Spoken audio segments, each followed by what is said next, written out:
नमस्कार दोस्तों, मैं प्रभात कुमार मिड एजुकेशन में आपका स्वागत करता हूं। दोस्तों आज है 22 दिसंबर 2022। तो चलिए शुरू करते हैं दोस्तों आज की अपनी क्लास। बढ़ते हैं अपने क्वेश्चन की तरफ। तो पहला क्वेश्चन है, हाल ही में केंद्र सरकार ने स्टील इंडस्ट्रीज में कार्बन उत्सर्जन में कमी लाने के लिए भारत का पहला ग्रीन स्टील ब्रांड किस नाम से लॉन्च किया है? आपके ऑप्शंस हैं भारत हरित इस्पात संयंत्र, इको फोरेस्टा, कल्याणी फोरेस्टा या ग्रीन को। तो इसका सही आंसर हो जाएगा कल्याणी फोरेस्टा। क्या हो जाएगा? कल्याणी फोरेस्टा। जीवाश्म ईंधन का उपयोग किए बिना बनाई गई स्टील हरित स्टील कहलाती है। क्या कहलाती है? तो हरित स्टील कहलाती है। इसे कम कार्बन ऊर्जा जैसे स्रोतों का उपयोग करके बनाया जाता है, जिससे कि ग्रीन हाउस का उत्सर्जन कम होता है और लागत में कमी आती है, गुणवत्ता में सुधार होता है। अच्छा, कल्याणी फोरेस्टा को कल्याणी समूह द्वारा बनाया गया है। वर्ष 2017 में नई इस्पात नीति के तहत 2030-31 कब तक? तो 2030-31 तक उच्च श्रेणी के electric steel, automotive steel alloy के निर्माण में आत्मनिर्भर बनाना है। भारत में प्रति व्यक्ति इस्पात की खपत जो है वर्तमान में 61 किलोग्राम है, जिसे 2030-31 तक कितना करना है? तो 158 किलोग्राम तक बढ़ाने का लक्ष्य रखा गया है। भारत को वर्ष 2025-26 तक स्टील का शुद्ध निर्यातक देश बनाना है। अच्छा, अगर आपसे पूछ दिया जाए कि जो स्टील स्क्रैप पुनर्चक्रण नीति कब लाया गया था, तो ये वर्ष 2019 में लाया गया था। 2019 में लाया गया था। क्या लाया गया था? तो स्टील स्क्रैप पुनर्चक्रण नीति। क्या लाया गया था? तो स्टील स्क्रैप पुनर्चक्रण नीति। अच्छा, स्टील के उत्पादन में प्रथम स्थान किस देश का है? स्टील के उत्पादन में प्रथम स्थान किस देश का है? तो ये है चाइना। फर्स्ट प्लेस पे कौन है? तो चाइना है। और सेकंड पे इंडिया, और थर्ड पे जापान।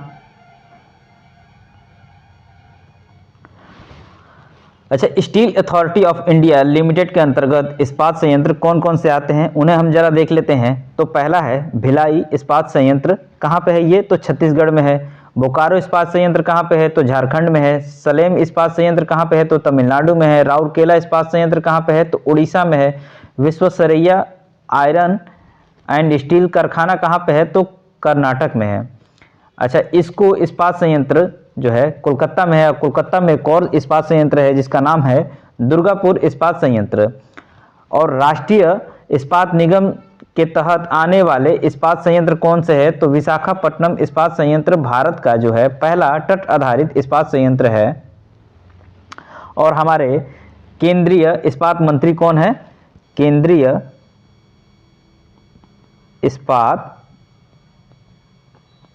इस्पात मंत्री कौन है? तो ये है ज्योतिराज सिंधिया है। कौन है? तो ज्योतिराज सिंधिया।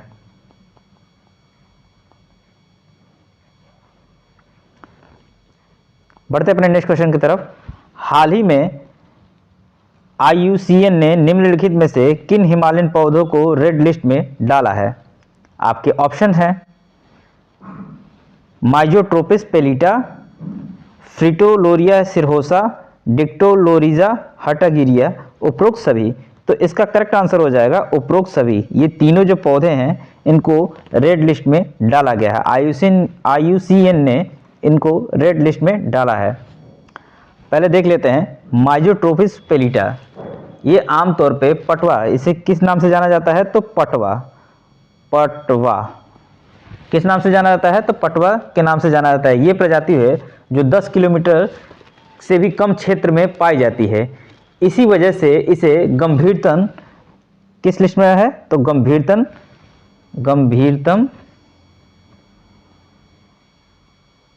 गंभीरतम लुप्तप्राय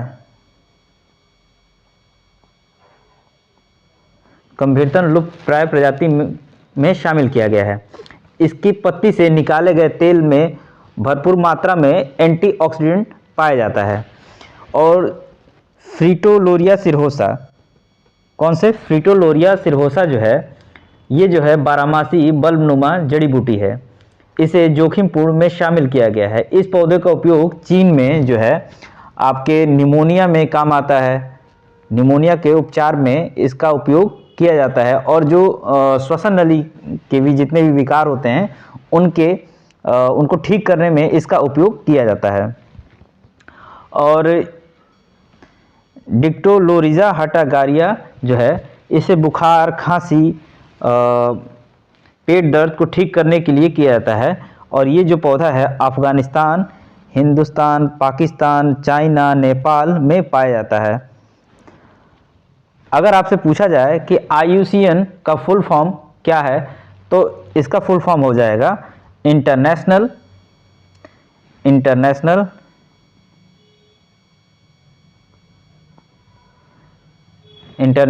यूनियन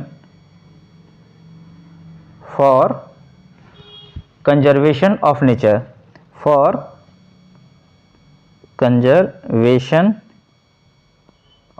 नेचर, इसका मुख्यालय कहाँ पे है? तो ग्लैड स्विट्जरलैंड में है। इसका मुख्यालय कहाँ पे है? तो ग्लैड स्विट्जरलैंड।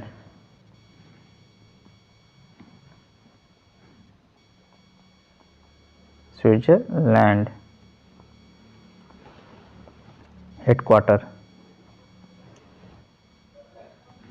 और इसकी स्थापना कब हुआ था? तो इसकी स्थापना जो है 5 अक्टूबर, स्थापना कब हुआ था? तो 5 अक्टूबर 1948 को। कब हुआ था? तो 1948 को हुआ था। संस्थापक कौन थे? तो जूलियन हेक्सले थे। संस्थापक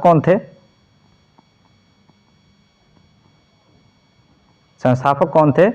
तो जूलियन हेक्सले।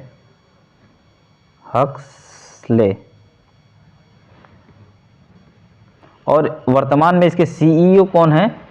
तो ब्रूनो ओब्रेले हैं। CEO कौन है? तो ब्रूनो ओब्रेले हैं। और IUCN रेड लिस्ट, इसका फॉर्मेशन कब होता है? तो 1964 में। IUCN रेड लिस्ट,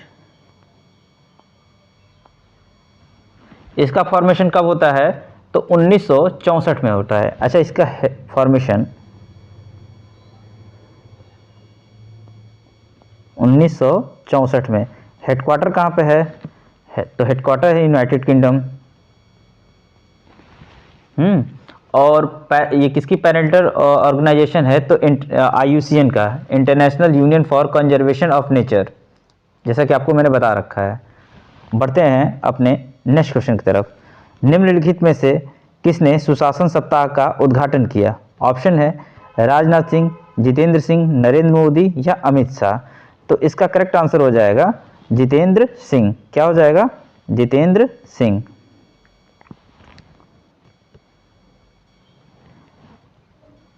सुशासन सप्ताह के दौरान ही प्रशासन गांव की ओर 2022 अभियान को लॉन्च किया गया।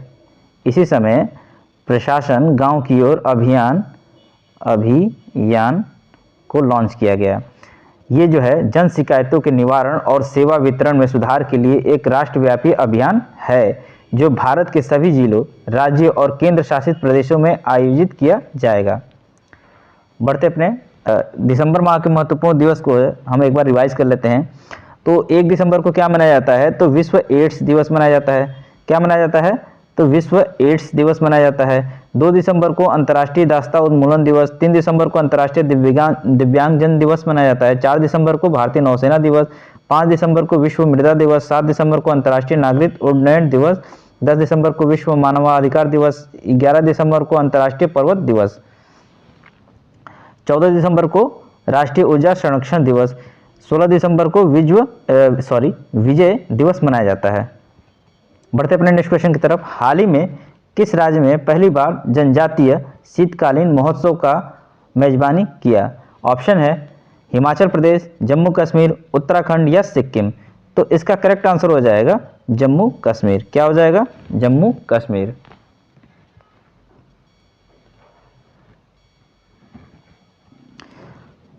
बढ़ते अपने नेक्स्ट क्वेश्चन की तरफ। हाल ही में हार्वर्ड विश्वविद्यालय द्वारा किसे पहले अश्वेत राष्ट्रपति के रूप में चुना गया? ऑप्शन है क्लाउडिन गे, लॉरेंस बेंको, ड्यूड फ्रॉस्ट या कैमनो शाह। तो इसका करेक्ट आंसर हो जाएगा क्लाउडिन गे। क्या हो जाएगा? क्लाउडिन गे। अच्छा, ये जो है लॉरेंस बेंको की जगह लिया इन्होंने। किसका जगह लिया? तो लॉरेंस बेंको की जगह लिया। लॉरेंस बेंको की जगह लिया। किसने लिया? तो क्लाउडिन गे ने लिया। किसने लिया? तो क्लाउडिन गे ने लिया। अच्छा, ड्यू फ्रॉस्ट जो है, ये जो है पहली महिला राष्ट्रपति हैं हार्वर्ड विश्वविद्यालय की। पहली महिला राष्ट्रपति।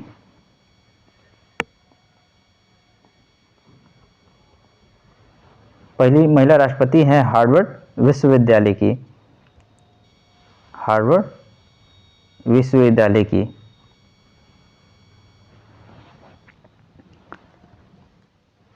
पढ़ते अपने नेक्स्ट क्वेश्चन की तरफ।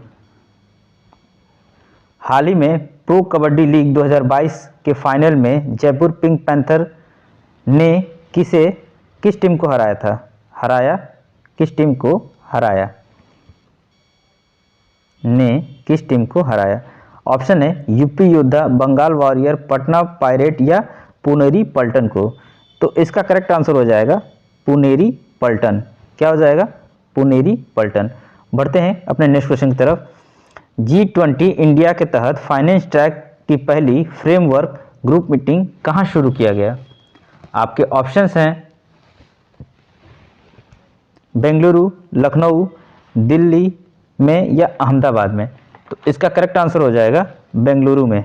कहाँ पे? तो बेंगलुरु में।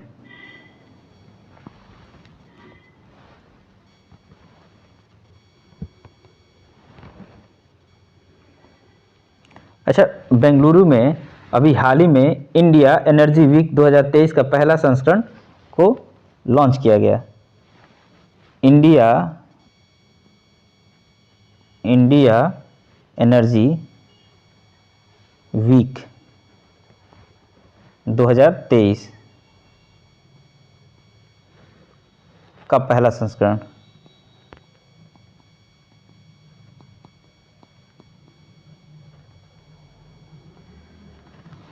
को लॉन्च किया गया।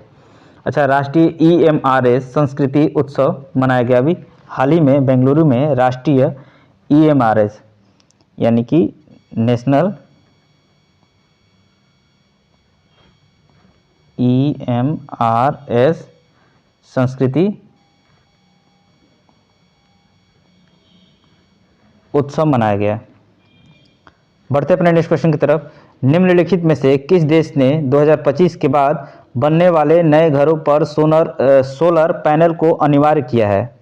आपके ऑप्शन है फ्रांस, जापान, चीन या रूस। तो इसका करेक्ट आंसर हो जाएगा जापान। क्या हो जाएगा? जापान।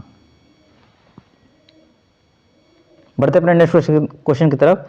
निम्नलिखित में से किस देश के द्वारा 12वीं विश्व व्यापार संगठन मंत्री स्तरीय बैठक 2024 की मेजबानी किया जाएगा? तो इसका ऑप्शन है भारत, फ्रांस, UAE या इनमें से कोई नहीं। तो इसका करेक्ट आंसर हो जाएगा UAE। क्या हो जाएगा? UAE। बढ़ते अपने नेक्स्ट क्वेश्चन की तरफ। हाल ही में पेटा इंडिया ने वर्ष 2022 का पर्सन ऑफ द ईयर का खिताब निम्नलिखित में से किसको दिया है? आपके ऑप्शंस हैं सोनाक्षी सिन्हा, आलिया भट्ट, रणबीर कपूर या अर्जुन कपूर। तो इसका करेक्ट आंसर हो जाएगा सोनाक्षी सिन्हा। क्या हो जाएगा? सोनाक्षी सिन्हा। और हमेशा की तरह जो अवार्ड है उसमें हम रिवीजन कर लेते हैं। गूगल फॉर डूडल अवार्ड किसे दिया गया था? तो श्लोक मुखर्जी को दिया गया। इसके विजेता कौन रहे? तो श्लोक मुखर्जी रहे हैं।